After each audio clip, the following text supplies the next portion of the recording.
సావిత్రిబాయి పూలే జయంతి నాడు ధర్నా లేదమ్మా. ఎవరైనా ధర్నా చేస్తారమ్మా? ఆమె చేసిన సంస్కరణల గురించి స్మరించుకోవాలి. ఈరోజు బీసీ రిజర్వేషన్ కోసం నువ్వు ధర్నా చేస్తున్నావు. సిగ్గుండాలా? అయితే నిన్న చేయనుండే, అయితే రేపు చేయి, ఇంకెప్పుడైనా చేయి. కానీ ఈరోజు జయంతి కార్యక్రమాలు చేసి వాళ్ళు చేసిన ఆ వాళ్ళిద్దరు భార్యాభర్తలు చేసిన సేవలను గుర్తించుకుంటానికి కోసం ఏదైతుందో స్మరించుకుంటానికి జయంతి కార్యక్రమాలు చేయాలి తప్పితే ధర్నా చేయడం ఏదైతుందో ఇది అవివేకము. పోటీ నడుస్తుందమ్మా. జాతకం ఏదైతుందో నాకు తెలిసిన ప్రకారం నీకు ఒక జాతకుడు దొరికింది లేటెస్ట్గా జైల్లోకి వెళ్ళి వచ్చినాక. నువ్వు ముఖ్యమంత్రి అవుతావని చెప్పిండట. ఈరోజు జగన్మోహన్ రెడ్డి గారు జైలుకు పోయి ముఖ్యమంత్రి అయిండు, చంద్రబాబు గారు అయింది, తర్వాత ఇంకో రోజు జైలుకు పోయింది అయింది కదా మన ముఖ్యమంత్రి మూడో అయిన ఎవరు జగన్ మన రేవంత్ రెడ్డి గారు. నేను కూడా ముఖ్యమంత్రి అవుతా అని అన్నకు పోటీగా మొన్న అసెంబ్లీలో బావా బొమ్మర్దులు. ఈరోజు ఏ ఒక్క బీసీ నాయకుడు లేడండి. అవకాశం వాళ్ళకి ఇవ్వాలి కదా. మీరైతే ఫ్లోర్ లీడర్ కాదు కదా. ఫ్లోర్ లీడర్ వాళ్ళు కేసీఆర్ గారు రాలి. బలహీన వర్గాలకి ఇవ్వు. యాదవ్ గారు ఉన్నారు, కౌన్సిల్లో మత్స్యనాచారి ఉన్నాడు, ఏక్ బీసీలు మన తర్వాత ఎస్టీలు ఎస్సీలు ఉన్నారు. వాళ్ళకెందుకు? కౌన్సిల్ ఆమె మాట్లాడుతుంది, ఇక్కడనేమో వాళ్ళ అన్న ఉన్న వాళ్ళ బావ మాట్లాడుతున్నాడు. అంటే మీరేనా? అధికారం ఉన్నప్పుడు మీరే, అధికారం లేనప్పుడు కూడా కనీసం లీడర్షిప్ని ఎలివేట్ చేయవలసిన అవసరం ఉందా లేదా అని మీ ద్వారా నేను బీసీ ఏదైతుందో నినాదం తీస్తున్నా. జైలుకి వెళ్ళి బయటకు వచ్చినప్పుడు ఏం చెప్పింది? భారత జాగృతి తరఫున దేశమంతా ఉద్యమిస్తా అని చెప్పింది. ఇది అంతం కాదు ఆరంభం అని చెప్పింది. తల్లి ఏంది ఆ పని చేయక ఏదైతుందో ఈ బీసీ నినాదం పట్టావు. మీ అప్పుడు 32 నుంచి 23% చేశారు. మీ క్యాబినెట్లో కానీ కార్పొరేషన్లో కానీ జిల్లా పార్టీ అధ్యక్షులో కానీ ఎంతమంది బీసీలకు ఇచ్చారమ్మా?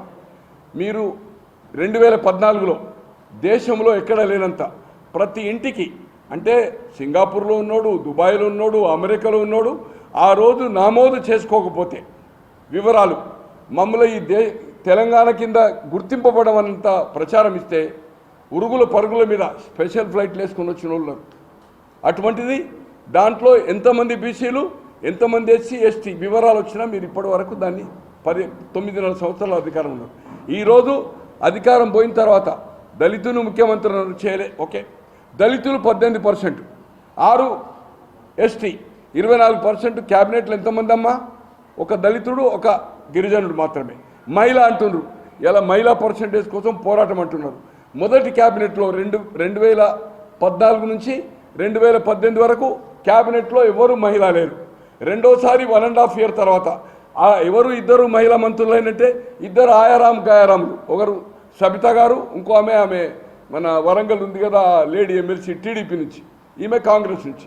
అంటే మీరు ఉన్నప్పుడు ఏదైతుందో అధికారము నేను వెల్మని అనుకోండి, 4గురికి ప్రాతినిధ్యం ఇచ్చారు. 4గురికి 18 మందిలో 4గురికి పర్సంటేజ్ ఎంతమ్మా?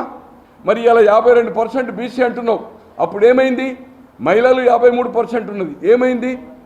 దళితులు ఏదైతుందో ఎమ్మెల్యేలు ఎలక్ట్ అయ్యి 18%, 6% ట్రైబల్ అయింది. వాళ్ళకు ప్రాతినిధ్యం ఇవ్వలే. ఒకే దళితుడు ఒకే ట్రైబల్ 2 క్యాబినెట్లు అంతే. మొదటిసారి మాదిగ తెగకిచ్చారు, రెండోసారి మన కొప్పులీశ్వర్ మాలకి ఇచ్చారు, బట్ మాదిగకి ఇవ్వలే. ట్రైబల్లో లంబాడకి ఇచ్చారు, గోండుకి ఇవ్వలే. సో ఇటువంటి పరిస్థితి మీరు ఏదైతుందో దయ్యాలు వేదాలు వాళ్ళు ఇచ్చినట్టు. అమ్మా దయచేసి ఈరోజు సావిత్రిబాయి పూలే జయంతి నాడు ధర్నా లేదమ్మా. ఎవరైనా ధర్నా చేస్తారమ్మా? ఆమె చేసిన సంస్కరణల గురించి స్మరించుకోవాలి. ఈరోజు బీసీ రిజర్వేషన్ కోసం నువ్వు ధర్నా చేస్తున్నావు. సిగ్గుండాలా? అయితే నిన్న చేయనుండే, అయితే రేపు చేయి, ఇంకెప్పుడైనా చేయి. కానీ ఈరోజు జయంతి కార్యక్రమాలు చేసి వాళ్ళు చేసిన వాళ్ళిద్దరు భార్యాభర్తలు చేసిన సేవలను గుర్తించుకుంటానికి కోసం ఏదైతుందో స్మరించుకుంటానికి జయంతి కార్యక్రమాలు చేయాలి తప్పితే ధర్నా చేయడం ఏదైతుందో ఇది అవివేకము. పోటీ నడుస్తుందమ్మా. జాతకం ఏదైతుందో నాకు తెలిసిన ప్రకారం నీకు ఒక జాతకుడు దొరికింది లేటెస్ట్గా జైల్లోకి వెళ్ళి వచ్చినాక. నువ్వు ముఖ్యమంత్రి అవుతావని చెప్పిండట. ఈరోజు జగన్మోహన్ రెడ్డి గారు జైలుకు పోయి ముఖ్యమంత్రి అయిండు, చంద్రబాబు గారు అయింది, తర్వాత ఇంకో రోజు జైలుకు పోయింది అయింది కదా మన ముఖ్యమంత్రి మూడో అయిన ఎవరు జగన్ మన రేవంత్ రెడ్డి గారు. నేను కూడా ముఖ్యమంత్రి అవుతా అని అన్నకు పోటీగా మొన్న అసెంబ్లీలో బావా బొమ్మర్దులు. ఈరోజు ఏ ఒక్క బీసీ నాయకుడు లేడండి. అవకాశం వాళ్ళకి ఇవ్వాలి కదా. మీరైతే ఫ్లోర్ లీడర్ కాదు కదా, ఫ్లోర్ లీడర్ వాళ్ళు కేసీఆర్ గారు రాలి, బలహీన వర్గాలకి ఇవ్వు. యాదవ్ గారు ఉన్నారు, కౌన్సిల్లో మత్స్యనాచారి ఉన్నాడు, ఏక్ బీసీలు మన తర్వాత ఎస్టీలు ఎస్సీలు ఉన్నారు, వాళ్ళకి ఎందుకు?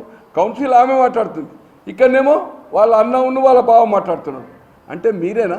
అధికారం ఉన్నప్పుడు మీరే, అధికారం లేనప్పుడు కూడా కనీసం లీడర్షిప్ని ఎలివేట్ చేయవలసిన అవసరం ఉందా లేదా అని మీ ద్వారా నేను